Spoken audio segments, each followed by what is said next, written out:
لو جايب مجموع من 50 ل 60%، فالفيديو ده هيكون مهم جدا ليك عشان يعرفك ايه الكليات المتاحه ليك. وعايزه برده في فيديو تاني افهمكم ايه الفرق بين معهد سنتين وايه الفرق بين معهد 4 سنين، او في كليه معينه عايزين نتكلم عنها برده اكتبوا لي في الكومنت، هعمل فيديو منفصل عنها. اول حاجه معايا كليه تربيه رياضيه، وكليه تربيه رياضيه من الكليات اللي بتبقى منفصله، يعني لا اما بنات بس لا اما ولاد بس. لازم تعمل ليها اختبار قدرات، والاختبار كمان بيكون على ايام مش في يوم واحد، يعني بتبقى اختبارات بدنيه معظمها، مثلا بتجري مش عارفه 100 متر او حاجه، وبتبقى مختلفه من الولاد للبنات، وكمان بيكون في شروط للطول والوزن والحاجات دي كلها. فلو عايزين فيديو منفصل عن الكليه والاختبار وايه الاوراق اللي محتاجينها كل الكلام ده قولوا لي. بس انا حاليا في الفيديو ده بقول لكم الكليات. تاني كليه معايا كليه تربيه نوعيه، وانا شايفه ان هي اصلا البطل بتاع الفيديو ده، اللي فيها اقسام كتيره جدا جدا كويسه. مش هتكلم على كل الاقسام، بس هقول لكم الاقسام كلها اللي موجوده، وهقول لكم انا برشح لكم ايه لو انت بنت او ولد.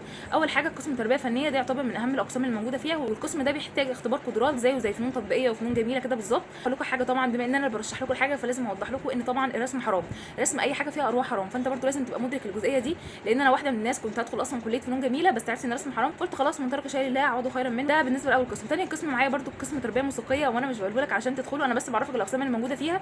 وبرضو الموسيقى حرام قطعا، انا اتكلمت في البوينت دي السنه اللي فاتت ولقيت انتقادات كتير، انا بقول عليا حتى لو انا مش في اكمل صوره، بس ما اوصحش حاجه يعني بحد حرام. يبقى تاني قسم في الكليه هي تربيه موسيقيه.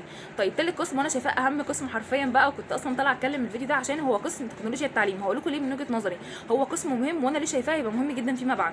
ايه قسم تكنولوجيا التعليم ده يا سلمى؟ القسم ده بيبقى مدرس كمبيوتر، بتطلع منه مدرس كمبيوتر.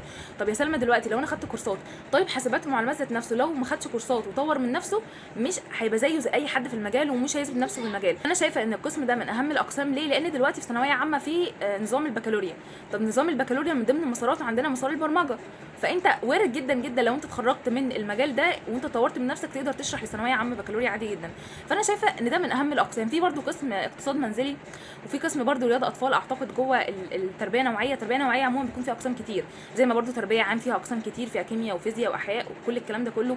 وتربيه ابتدائي برده فيها اقسام كتير، فيها علوم ودراسات وانجليزي وعربي ورياضه والكلام ده. كليات تانية ممكن تبقى من 50 ل 60%، تبقى اقاليم طبعا. ممكن مثلا على فكره تربيه اساسي تنزل ل 60%.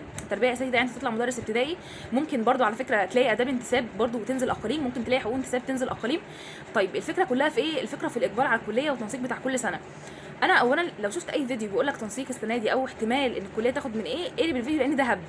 اللي انا بقوله لك ده بناء على تنسيق السنه اللي فاتت. طبعا زي ما انا شايفه ان في فئه كبيره قوي جايبين مثلا 60 و50%، شايفه ان في فئه كبيره برده جايبين 90. فانت ما انتش فاهم مثلا هي المجاميع عاليه ولا المجاميع قليله. لا، مثلا الاقي حرفيا اللجنه كامله جايبين 90%، وقالب تاني الاقي ان جايبين كلهم في الخمسينات، سواء علم علوم او علم رياضه. الدرجات كلها كانت قليله جدا بالنسبه لي، وناس انا ما كنتش متوقعه اصلا دي درجاتهم. عايزين اي كليه منفصله من اللي انا اتكلمت عنها في الفيديو ده، او حتى كليه انا ما اتكلمتش عنها عايزين نعمل عنها فيديو منفصل سواء خاصه او اهليه، اكتبوا لي في الكومنتات.